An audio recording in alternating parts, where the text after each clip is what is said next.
Justice League Crisis on Infinite Earths Part 2 follows up from Part 1 and what happened in those events there, and it follows into this one. Now, normally I would do I haven't done it in a little while, my top 10 takeaways from any, that I watch. But this movie, I can't even do that because the easiest way to explain this movie is that it's boring and flat. That's about it. It's just boring and flat. I mean, nothing in it that happens is supposed. They try to make it seem like it means something, but you just really don't care. So that's what's going on. So let me just get into this one. And now, in regards to these Justice League movies,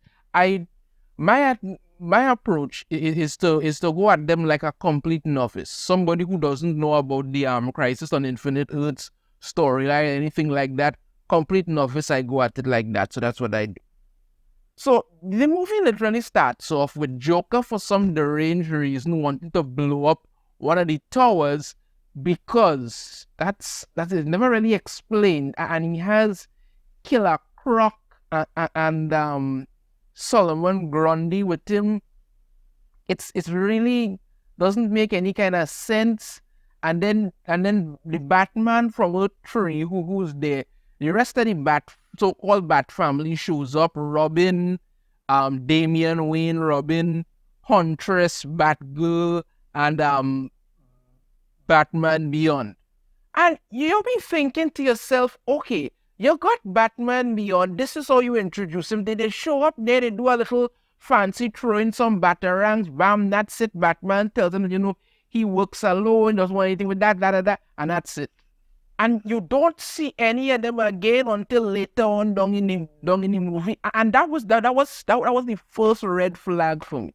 Because if you're gonna bring in Batman Beyond, I would expect you to do it in such a way that you go to Batman Beyond's world, you see him doing something there, they end up having to recruit him, you might very well meet old Bruce Wayne. All this sort of stuff is what you're really looking forward for and what you're really looking for. You get none of that. So basically, you had no reason whatsoever to bring him into this other than just wanted to plant some member berries and let people get all excited for, oh, look, it's Batman Beyond. I should watch this. No, you really should, because Batman Beyond doesn't really do anything at all. After that, the movie just dives into this sea of absolute boredom.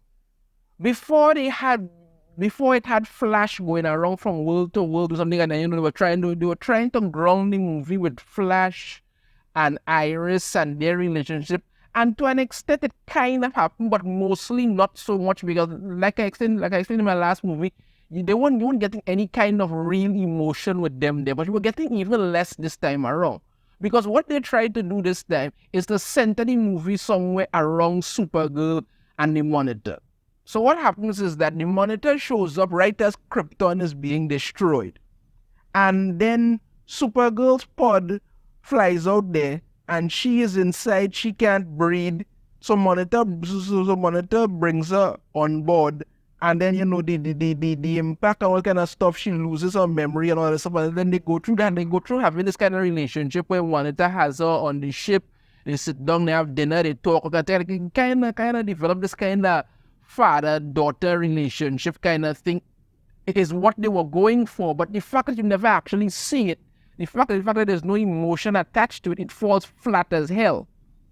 It literally drags on for like half an hour doing this, and something else which I will get to in a second, but it drags on for half an hour doing this, where she then eventually remembers what happens.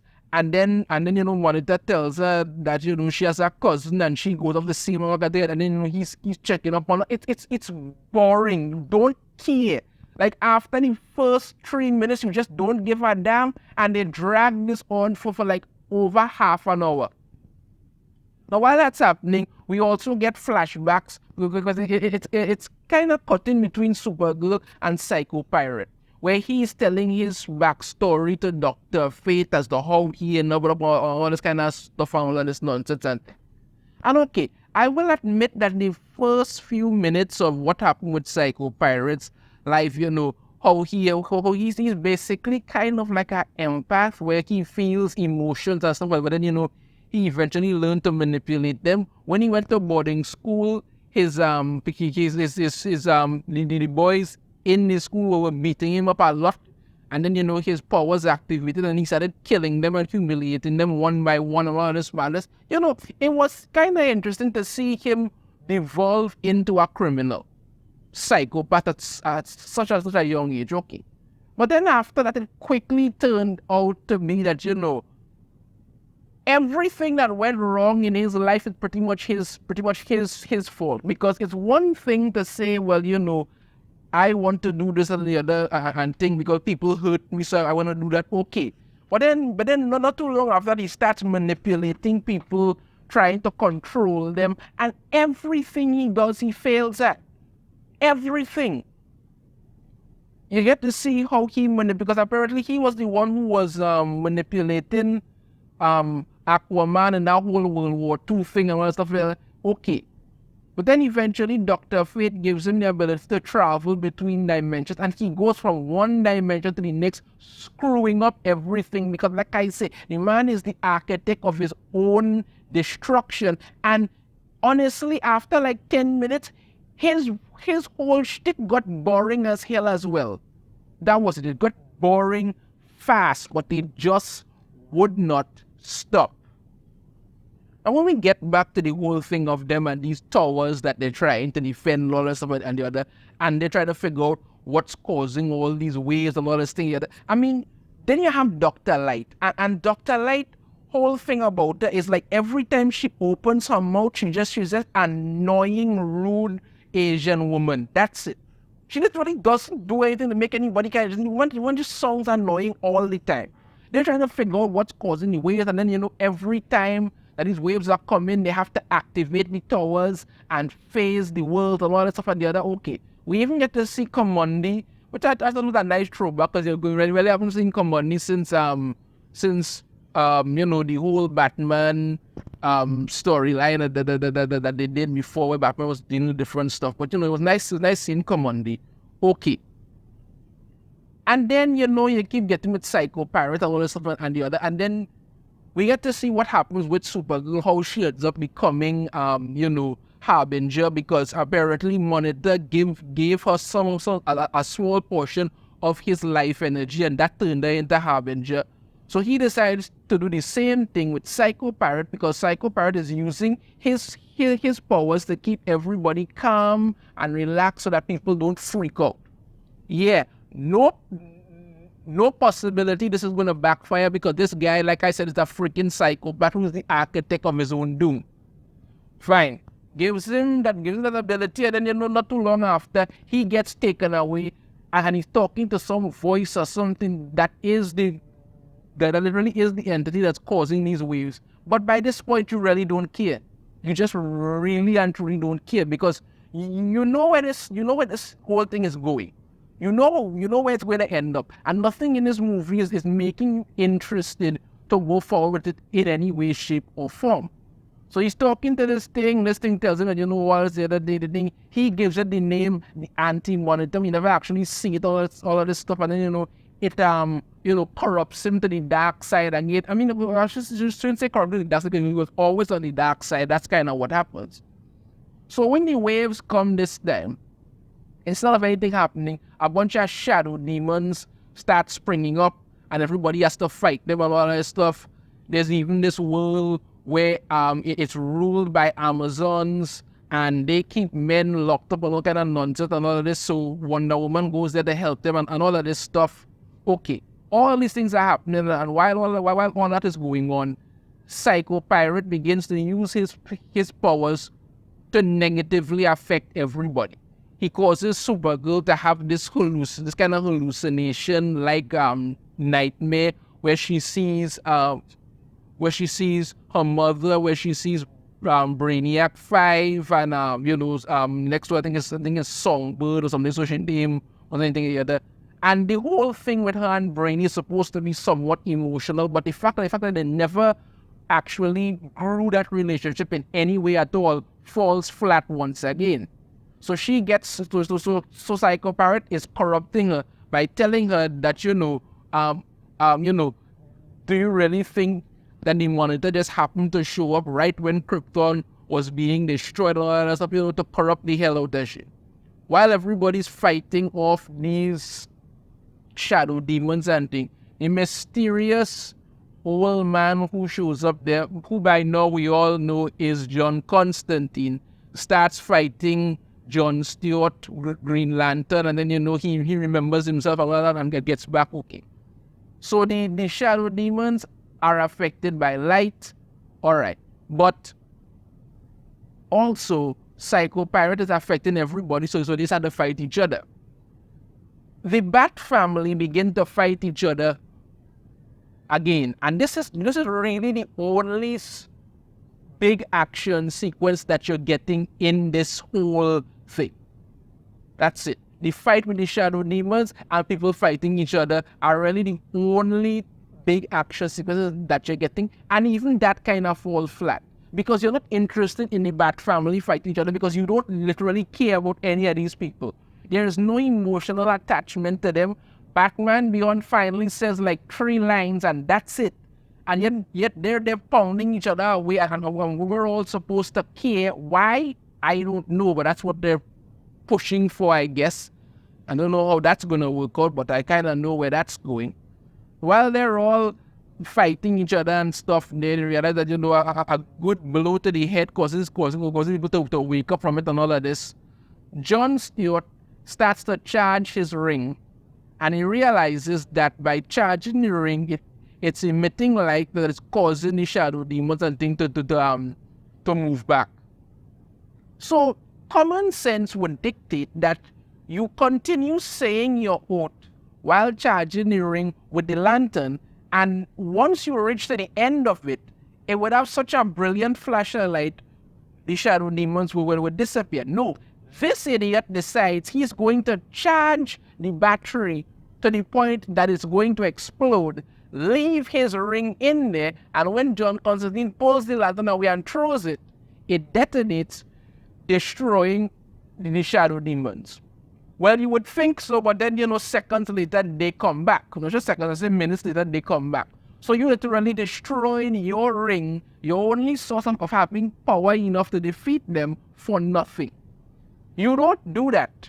If you're fighting the big bad that is controlling everything, and you have a chance to take it out by doing that sacrifice, that's when you do that. You don't do that against some bloody shadow demons that are just going to pop back up seconds later. Come on, the idiot. But that's what he did. That was the end of that. So they're all fighting each other and all of this stuff. And while that's happening, the different the waves start to come, Wonder Woman is fighting along with her, Amazons and stuff. They decide to get overpowered, and then, they all get wiped from existence, but somehow Wonder Woman's tiara remains. While all of this is going on, everybody getting wiped, all kind of stuff, they gotta find out that, the shadow demons aren't separate entities. It's one big entity that's split into various forms.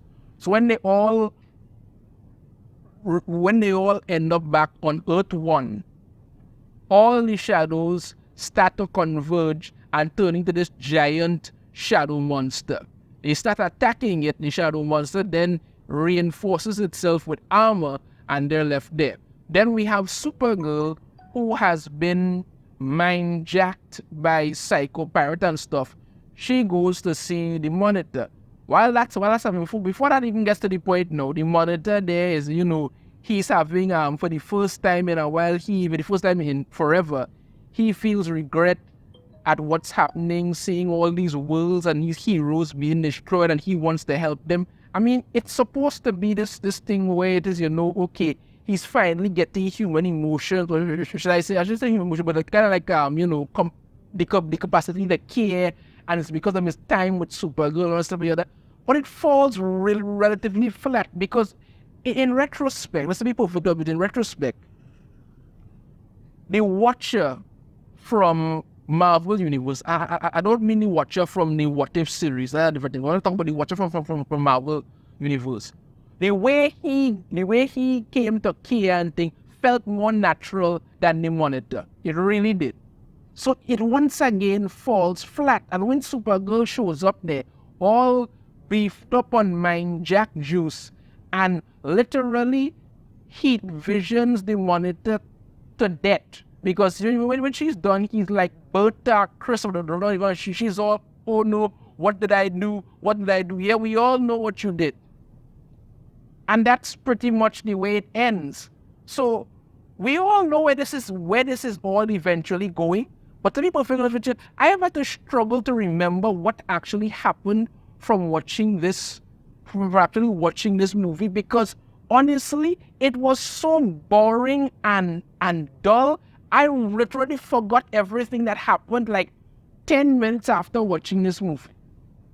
The movie really and truly sucks. I'm telling you, I don't know what was the point of any of this. They brought in Batman Beyond, did nothing with the character.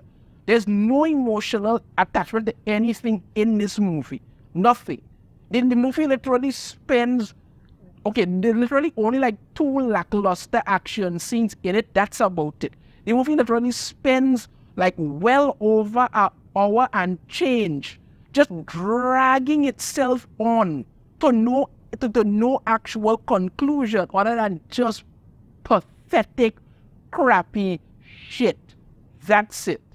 That's all we're getting from this. It's uninteresting, no development, no character attachment. It's just boring. Really, really boring. And you all know I don't like the animation style for this Tomorrowverse to begin with, so that's an even bigger red flag there. So my final rating for Justice League Crisis on Infinite Earths Part 2, I will give this a 1 out of 5. I really don't see any reason for anybody to have to watch this unless it is, you're thinking, well, I'm going to watch the third movie because it's a 3-part trilogy. Thinking, well, I've already watched the first movie. I want to know what's going to happen leading up to the third. I want to check it out. Okay, but other than that, it really in no way, shape, or form is necessary to watch this other than that reason, because it's like I said, it's boring as hell. Let me know your thoughts on this in the comments. If you have a different opinion, I'd love to hear it. If you like, remember to hit that thumbs up. Subscribe if you haven't already. Ring the notification bell to be notified every time I put a new video. And I shall see you all next time. Take care.